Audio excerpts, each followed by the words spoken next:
Okay, everyone, I hope this is recording okay as far as audio. What I would like to do real briefly here is sort of sum up how you've basically been trained in a way to do a final rhetorical essay. This is one from this term here, and what I've done is taken all the designs and names and subtitles out and just left with text. Now this is from the I Have a Dream speech, so I'm going to blow it up a little bit. This group had the entire speech to start, which I'm not crazy about, but it's okay. And what I've done is, this is from Martin Luther King's I Have a Dream. I've left this here as, let's come back to it. Basically what I'm trying to say is all the sections you did individually, you put together. If you take a look at this, This is, without even connecting it with writing, 5 pages with a works cited. I mean, you're almost at a full essay.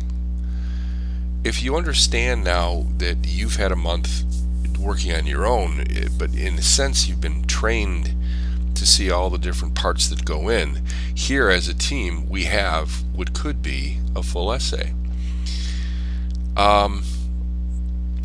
This section here on January 15th, one of the most recognized leaders was born. That's a historical section that I believe should come later in a text.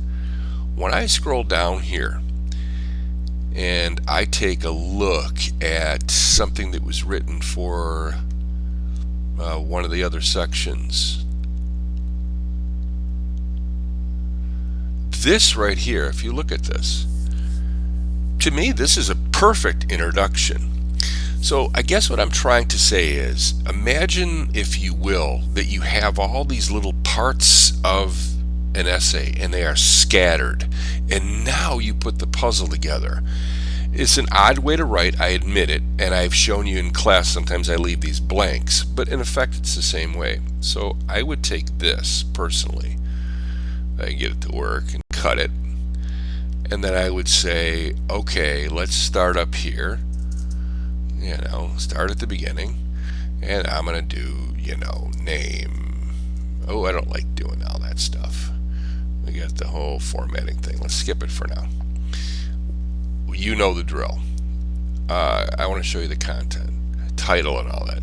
But now here you go. Here is what I believe would be a great start. So I'm going to tab this. And then what I do is I would say, well, now I'm going to need something to have a thesis here. Something has to lead to a thesis. I don't know, I don't know exactly what it is, so I'm going to leave that blank. And now I'm going to come back and look at what makes sense to start with. Well, to be honest with you, if I'm going to do counter argument, I'm going to go Tolman method. Now, what is my thesis? Is it going to be based on his rhetoric? And if I look in here somewhere, I see the history part. I think that comes in later. I believe that you could make an argument that when you see this, although critics at the time found the speech disrespectful, historians today view his approach and use of the illusion as a peaceful awakening. So this is where I could come in and say, maybe I just want to do this, and say, all right, what I will do is cut this, and then I come back to the beginning, and I realize that I need to start, what I'm going to do, I need counter argument. So I'm not really sure what that's going to be yet, but it's going to be close to this. And then I'm going to have this, because this contains counter argument. In this case, this is a Tolman method. I present a thought, sandwich the text, then I have a quote that supports it, and then I'm going to back it up. So I'm going to say, as we have been taught here, a qualification that says this quote above backs up my quote. I don't know what it is. I'm going to do some writing. I'm just writing myself a note. And you see now where you are coming back to fill in the glue. And once you fill in this glue, this is when you start really having a quality essay. And then I look and I go, now what am I talking about? I was over here. This is where I could say, after I talk about that, well, first of all, let's think of a transition. Before I cut and paste, well, I could do it, doesn't matter. I want to talk about history to set it up. So this is where I really like this. I could go back and use this, and I'm not sure about the other part of the history. We don't want too much history at once, so we don't want to copy, we want to cut. And I'm going to come back up here, and I'm going to put in that, and then I'm going to make sure, again, pain in the neck, but this is where I look and say, okay, I need a transition. I'm telling myself here a transition from the argument part, in this case counter argument, to history, because how does that work? And so you see here, I know I have to come back and fill this in like a glue, and this is how the paper starts coming together, and you will know where to put these things in. And then you have these quotes that I like. Now, one of the things I'm saving here is you have this: the marvelous new militancy which has engulfed the Negro community must not lead us to distrust. You see these M's, you see this great alliteration. You look at it and you see it in the very first one also. We must do this. Marvelous. Many. So you have a lot of this. So maybe I want to take part of this and cut it out, find out where it is exactly, and then insert that somewhere where we're talking about linguistics. And we have several of those.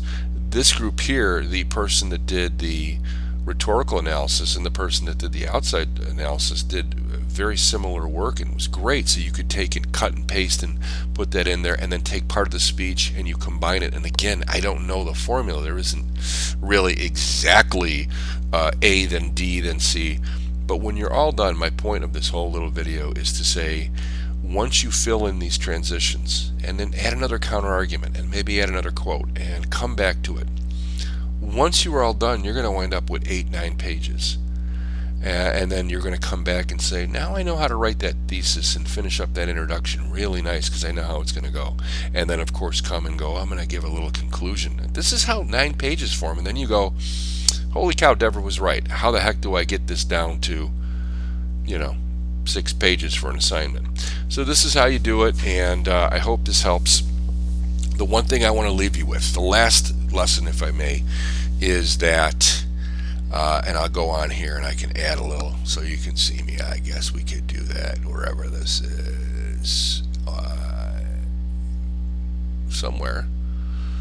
Video capture device, yeah, we could do that. You get to see some madness here. Hi. The one thing I want to leave you with, this is my new office, by the way, is that sympathy is the ultimate decider, determiner of winning an argument. When you think of sympathy, it's not just I feel sorry for. It's I can identify with. A person is sympathetic to your belief. It could be something really deep like I believe that we should be having universal health care. Okay, that's big political. There could be something really small of I believe that the secret to King's speech is his use of language. Other people might say, well, no, it's his focus on history. If you can get someone sympathetic to your analysis through your techniques, through your tools that you've learned, and it's been difficult, that's it. Same thing is true in all your personal arguments. If someone can say, I kind of see their point, that's it, you win. So this is sort of my last lesson to you, and take the time over the weekend to get this done and put these things together. I've provided the extra time, and if you have any questions, let me know. Otherwise, have a good day, and be well.